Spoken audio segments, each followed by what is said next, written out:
we'll see exactly if Onic Philippines can stop this stampede that Team Liquid Philippines has been on for now 6 matches in a row. Will they stop it here? Yeah, they've got a lot going for both of them. So in the draft, I can really tell that, you know, they got a lot, but not all that they wanted. Again, XP Frey up for contention here. Look at that mid lane fight. Early flicker is already forced out here by Onic. And this is just literally how they keep playing the early game. Even in their previous matches, it's just how dominant they start things off. Oh, JP might get stunned there. Also using the flicker now, that's the mid duo. And this could be a punish. Super Prince flickering out. Tlph brought in, and that might be first blood for Onic. What a bro, what a move from Brusco. There to be there for Super Prince. Yeah, essentially the power of Surge of Life, you cannot underestimate that.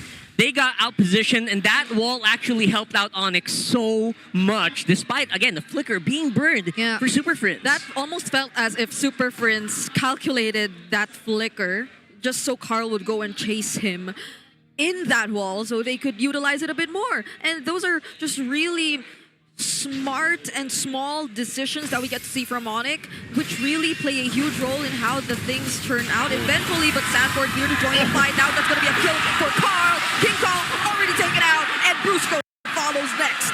This gets me excited for this matchup, and exactly why this is a golden rivalry between these two. They are non-stop, under 2 minutes into the game. Ooh. Actually amazing. Look at that. Look at that. Look at the barrel. We need cameras everywhere. Oh my goodness. One day we will. One day the broadcast but how do we catch that though? You know what? I don't know. We'll figure it out when we get there. Cameras. We'll get more cameras, 100%. Well, the fight for the turtle, first one of the game. It looks like, yep, Tlph will grab that just fine. And this is what you have to look at, is the pace that's being set here.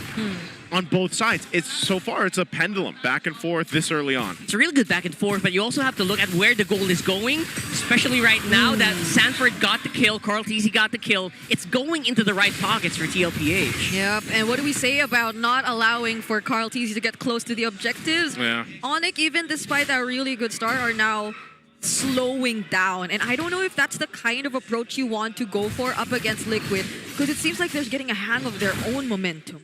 This is one of those things where, again, Tlph, I know a lot of people think of him as the Lancelot. Well, I also see him as the Fredrin because of the time that, you know, we were in that metal, Raging Sandstorm. Oh, okay.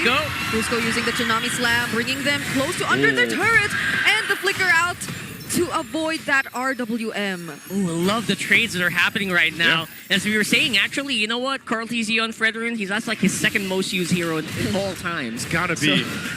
Because, yeah, there was a time in that meta when that's about all you saw. Him, the Baksha. 14, 15 maybe? Yep, and it was just a back and forth, but he knows how to play against a more aggressive hero like the Suyo with this Fredrin, so to speak, and really what the focus is going to be as the game goes on, even though there's a whole lot of kind of skirmishes happening this early on, is the objective control that Tlph's lineup will actually give them because of the tools they have. I'm talking about the real-world manipulation, ultimate from Sanji. Fredrin can kind of just post up, and that's where Onic might have to get a little creative later on. Part of that creativity has to also come from the Kalea from Brusco actually getting some of these purifies down, or trying to get burning that Tsunami Slam to get something set up for Onic Philippines later on. Yeah. Oh, now they try to go for JP.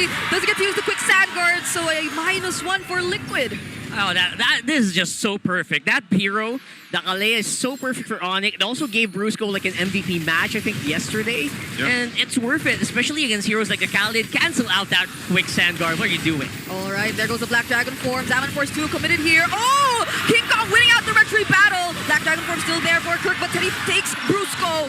Now Onic able to run away with the real world manipulation, still catches Kirk. And the side step from JP! Catching Super Prince right there. Sanford going for the chase. He gets knocked off, but Sanford still gets the kill. Oh, wow. These are insane trades. Okay, he's going to have to back off. These are crazy trades happening.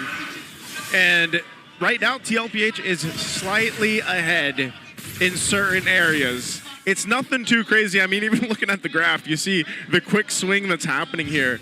Back and forth. Okay, that was a flicker burn. Yeah. Sanji feeling the pressure. I think Brusco is really keeping the pressure there himself. Like, Brusco is that guy with the Kalea. Yeah, these are probably one of the closest trades we've seen in the first 5 minutes of a series of any game I've seen for a long time. Again, neither team is actually getting ahead way too much. Tlph definitely have more map control. They got more jungle control on their own as well. Yep. But on the other side, it's Severo who's actually getting a lot of free time. He's getting a lot of these free stacks on his passive as well. And I think Severo actually might be deadlier later on in the mid game. The only difference we're seeing from Severo now compared to the other games is that even though they're still leaving him alone as usual, he's not really getting the space to go for, let's say, turrets and extra gold and stuff like that. Because I think that's what kept him up top in terms of gold per minute in the rankings, is his ability to just keep looking for farm elsewhere. But Teddy also is, in a way, doing a great job at managing the laning, so he doesn't get to do that. Can I just say, take a note of Sanji's heart rate. It's the most elevated on Tlph's squad, and that's also just because of how much pressure a Kalea has on you as a mid laner. Yeah. And needing to be in the right space, and especially when that flicker's down. So Sanji's pretty hyperactive right now. You can see it there amongst the rest of the team. RWM dropped down, so they don't have that for the turtle. Yeah. Let's see what Onic does with this, knowing that he doesn't have the RWM. Huge advantage for them, supposedly, so let's see how they play around this. Brusco and Kirk now going in. Here we go. Dragon form. Do they find the Tsunami Slam? They do, and King Kong once again winning the Red Tree battle. JP gets taken out first. Brusco goes next. There's a trade coming in from Liquid, and they're gonna find Brusco, but that's about it. It's a 1-4-3 trade in favor of Onic. I think Onic is really sticking to that key to victory that we had. They're not letting Tlph in as much. I mean, when Tlph arrives, it's actually way too late. The combo's already synced in, and King Kong is locked. Oh, Flicker used too. Again, Sanji, they're going to try to fight for the purple here. Yeah. Yep, taken away. So one thing that you can't deny is how smooth a Suyo is. We're going to look at the replay here. I think this is when he goes in, gets the turtle. Look at King Kong. He's going to sweep on in here. So fast. Gets out, and then Severo has a way to go ahead and just fire off some shots, Destinadas, and they'll pick off Tlph here because there just isn't anywhere for Carl to go from there. So a really good decisive team fight for Onic early on for that last turtle of the game. Okay. Whoa, again. Brusco. There's the stun from JP, though. Somehow still saves Sanji. Brusco now gets punished, but even the clutch RWM will keep him safe from Kirk. That's the Valkyrie descent coming in from Sanford. Onic will try to get this mid turret as much as they can. Teddy trying to join in. Zaman Force already committed. The knockup from Super Prince again, but the Crimson Beacon just to make it out of this fight. Sanford gets got to. Savero's on a killing spree. Oh my goodness. Tlph are getting punished so much with Sanji not having that Purify, basically getting caught as a free kill with Brusco in tow. It is just leading to such a bad team fight for TL. Man, Severo right now, and he's got the Sky Piercer, so he's definitely got a couple stacks at this point. This is, again, we haven't seen the Granger pop up too much. He did have a loss yesterday, and there was a time when you just know he doesn't have enough damage. Well, right now, Severo is online. He just picked up the Malefic Roar as well. So, damage department, Tlph is going to be in check when they're fighting Onic for this Lord. I know they mentioned that this composition should give them an advantage when it comes to fighting around this space around the Lord, but the way Onic's been playing, the way they've been moving, you got to take that into calculations as well. So right now, they'll get into position, get set up. Kirk, tanky as well on this Yuzhong. You don't see it too often either, but it's been playing so well, and now they have less than half health from this Lord. Okay. How does Tlph position himself here? He will not be able to do so. That's a Black Dragon form also still activated for Kirk. Brusco here might be the first target for Team Liquid Philippines, and they do find him right there. Super Prince trying to find the knockup, but the RWM catches two. That's the Zaman Force alongside Teddy. And now Zanford going in, finds two members with the knockup. There's the slows, but Onic might not want to fight anymore. Yeah, Sanford's low-key the biggest win condition right now for Tlph. The moment that you just don't have enough skills to hold this guy, he's just gonna tear through your lineup no matter what you do. It's really interesting because Sanford, especially the way that he's playing, and I'm really curious about what build he ends up going towards here.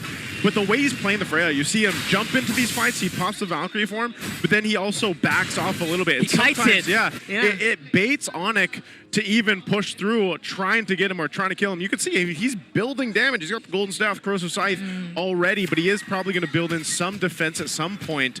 And, you know, that's the way the team fights are going, but Onic is ultimately charging now forward with this Lord.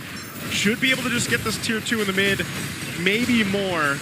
Yeah, we'll definitely have to wait for that moment, because right now Sanford he can fight, but then again, if he gets focused down, he is really, really squishy. Yeah. I'm expecting something like a Queen's Wings coming in here soon. Again, something that keep him in the fight longer. Okay. He needs that. Those The are shields. holy shields, yeah. Shields will pop mid and bottom. It's big.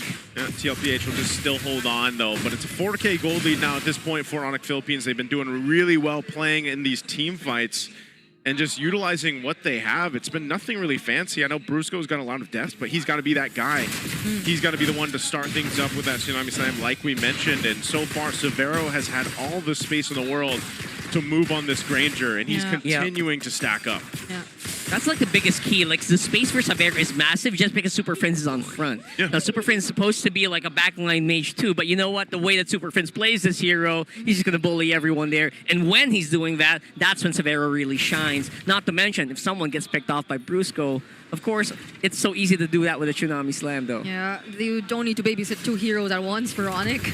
Super Prince is pretty much another guy. He's the one doing the babysitting. Doing the babysitting here for Severo, who's currently 3-0-1, a really good stat line if we were to look at even the existence of the Sky Piercer already in his hands. I think he got all of those kills after building the Sky Piercer. Yeah, at least 2 of them. At least 2, yeah. At least 2 of them. So. Definitely at least 2. But that's what's so interesting about the way even the Super Friends, or just the Jushin in general, is played, because sometimes you are kind of the babysitter. Like you're Raging Sandstorm too. Okay. He's still in the Black Dragon form, so that was a lot. It's fine. Oh. Here we go again, Kirk. Kirk, Calm down, boy. Calm down. we've seen this before. We've seen this before, sir. Yeah, I saw the goat shake his head, but That's kind of to be expected at the same time. It's not that easy. Not to mention Onic has a lead, so they're tankier than usual. Yeah, Lord is up though, so I think this time, just with the nature of things, Tlph will try to take this in a bit of a different way than the previous Lord that they had to give up. Tlph does pick up a Guardian Helm, so he might play a little more front to this side, and also depending where JP goes. The thing is, he's got to wait for that Raging Sandstorm. Should be up here just as I say it. There it is. So he's got the green light to go ahead and initiate, but he's also got to worry about where Brusco goes. yeah. And that's why Sanji, again, the positioning on Sanji is so important. This is so difficult for Sanji too, because he's got to post up basically when he pops his ultimate, that real world manipulation. And so he is susceptible to being taken down. That's why this is so hard positioning wise. Oh my goodness, here we go. Okay, Tlph shows himself to the retreat battle once again! Tlph this time winning it out. There was no focus on him whatsoever. JP2 still alive. Sanford with the Valkyrie Descent uses the Purify to keep himself safe, and the Crimson Beacon. Clutch from Team Liquid. That is very rare. He didn't even use Appraiser's Wrath. He outbeat King Kong on the Retribution in such a crucial game. He's the GOAT for a reason, man, and he's even down a level. And he made it happen. So that's Tlph, and now they're going to have the Lord on their side. They're going to go ahead and take down some of these turrets. Onic should be able to clear this out as the Lord charges and tier 2 in the mid. I don't know if this is going to be into a fight or if they just clear it out. A couple hits on that turret. It does stay up, though, for now. So Onic, again, they do lose that 4,000 gold lead they had, though. Yeah, that's just to be expected. Tlph, I mean, what can you do at this point? He's just so good at holding up. Hold on. Oh, Brusco? they see Brusco here, but he's just going to stand there, not really going to be threatened whatsoever. Oh, wait. Tlph gets knocked up. Another Crimson Beacon in for Super They want Prince, it. forcing out the flicker from Sanji as well. They want Carl, but there's the real world manipulation as a response. Kirk still using the back dragon form. Can Brusco get taken out first? Immortality already popped. Sanford trying to work on Kirk, and in the other side of the map, Super Prince with the flicker still survives. Teddy Cutie has run away. Sanford finding Kirk, but in exchange of Carl. Oh boy, Severo, he's hunting. He got him! Severo with the triple, but hey, you got to commend Kirk on the Yu Zhang there. He took care and distracted Sanford and Sanji, the San duo, for the longest time so that Onic could go ahead and capitalize on that kill. That was just beautiful maneuvering here for Onic as well, getting that lead back. And again, that was with big lanes pushing on multiple. So they were doing that under pressure. They were able to fight in a very good spot. All right, Kirk, you can recall a little bit after that one. Recall a little bit. Just a little bit. now. Just a little bit. That was a great team fight. Again, we're going to take a look at the replay here and look at where Kirk is. So he's got the San duo. Meanwhile, the rest of the team's fighting on this side of the map towards the bottom. And so because you have that Sanji and Sanford, which are integral parts to winning these team fights, the rest of Tlph has nowhere but to just collapse under the firepower of Severo now, picking up 3 more stacks for that Sky Piercer. It was honestly very painful to watch, to see the San duo just recall on the other side of the map while their teammates are falling one by one. You don't want to see that. And that's so expertly done by Kirk here. He isolated 2 of them, fought them for so long.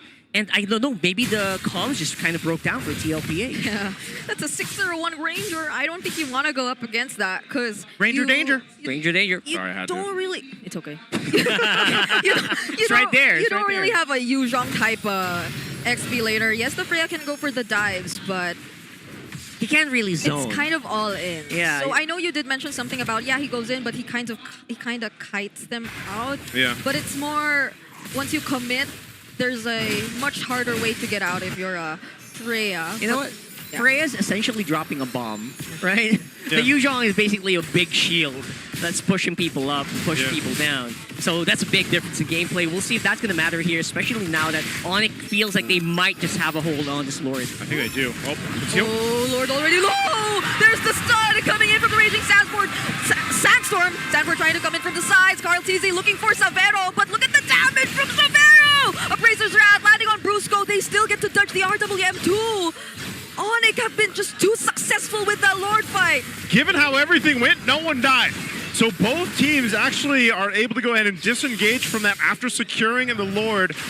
And we'll see what they do with this. Again, this Lord could be cleared out pretty quickly. And we'll take a look at the items here, building in a Divine Glaive now available for Sanji. This will help them in the defense. Teddy's got one as well, so he's pretty much locked in for damage, and that's why Onic, even though they get this objective, they still have to really respect what Tlph can give them in terms of fight. At this point, it's actually correct to call him a Raging Sanford. Because it just feels like he's full items. He is not afraid to dive, especially if Super Prince already uses the crowd control on whoever with that lantern. But here we go. Big siege. Gonna charge in. Yep. Oh, Tsunami Slab used on Carl once again. He sidesteps away. Crimson Beacon in for Super Prince. Valkyrie isn't coming in from Sanford. They find Brusco! Now he's trying to go for the back lines. There you go, alongside the real world manipulation. Kirk looking at the next target. It's a double kill for Teddy. Oh, Severo still up again with all the space in the world. They just can't get to him, but Tlph will find 2 bodies and get some more momentum now. We're finally seeing the big impact of a full item Freya. And he is just having a blast. This time around, JP's initiation was actually on point. He didn't even die. Exactly. It was perfect. Earlier, I think it really fell apart because JP died very early. That was during the Lord fight earlier. But now that Tlph had the engage they wanted, everyone actually survived, and they lost so much, or they gave away, they took away so much from Onic. This is such a great back and forth game one that we're having here. I mean, it started from the minute 1, actually 30 seconds in. You know, when those flickers were burned early on, we already started to see it and has not let up at all. Almost 20 minutes into this game. Yeah, you can see, Severo, his heart rate, it's getting a little elevated now, but he hasn't died yet. And he's found kills on just about everyone from Team Liquid. And so that's the best thing that Onic is doing. They're actually just protecting Severo, letting him do his thing, because eventually, yes, that Granger, those stacks, and even his stacks for the Granger alone will be pretty devastating to Tlph as they try to brute force their way into a fight against Onic. But, I can say the same almost for Teddy. He's at a point where he's pretty much farmed up to where he needs to be. And he just has to go ahead and follow through on these team fights. He actually is. I think that's a huge reason as to why Liquid were still able to find a way to win that. Because it seems as if their lineup is more front to back. There's little to no way for them to just gain easy access towards the back lines. Even for Sanford, you see the Valkyrie descent, but he has to get past the front lines first before he eventually reaches heroes, let's say, like Super Friends, like Severo. And that's the same for Teddy. There's a very small window for him to actually land his damage immediately onto the squishy heroes. So now that he's farmed up, I think it's a much more warranted situation for Liquid to just go on and find those fights. But Onic, I'm pretty sure they're more careful of that now. They've seen it, they've experienced it during that last defense. Yeah, the biggest thing here is Onic. They need to choose where the fight's gonna happen. Don't put it on a fight where a Zaman Force can kind of trap you. Yeah. Make sure you fight out in the open and force Teddy on a bad situation. That's the only way that they can get this. Oh, they see. They're going to go for this Lord. Oh, Super Friends finding the knockups. JP not using the Raging Sandstorm just yet. Sanford zoning out from the behind. Carl TC now winning out the referee battle all by himself. Sanford up against 3. Real World! And all that just to secure the Lord. Team Liquid played the macro level. They knew a wave was pushing down bot because that bottom base turret is down. They knew someone had to respond. It was going to be King Kong to respond to it. And then Sanford cut him off from getting there for the Lord. So now Tlph has this evolved Lord to make their way to the base of Onic. Sanji, calm down, bro. He's been that way He's the like whole at game. 160 right now. I think the ones with the lowest heart rate are the roamers. Yeah. It's JP and Brusco. Look at that. Yeah. Right now, Sanji feels like he's under so much pressure. Again, I understand. I we play mid a understand. lot. Without a Purify, if you make a bad move, you're done. You're cooked. You're trying to hit all your abilities, but also keep your finger above Flicker because you need it, especially How do you against do this. that? I don't know. Purify. Yeah, you Right? have to. You have to be able to hit that Flicker right on point, but also his real-world manipulation is so important here. Picks up a Lantern, though, for this fight. They're going to walk in with this Lord here. They're approaching it. They're going to force something. It's being cleared out pretty quickly. They might just want to go for this mid-turret.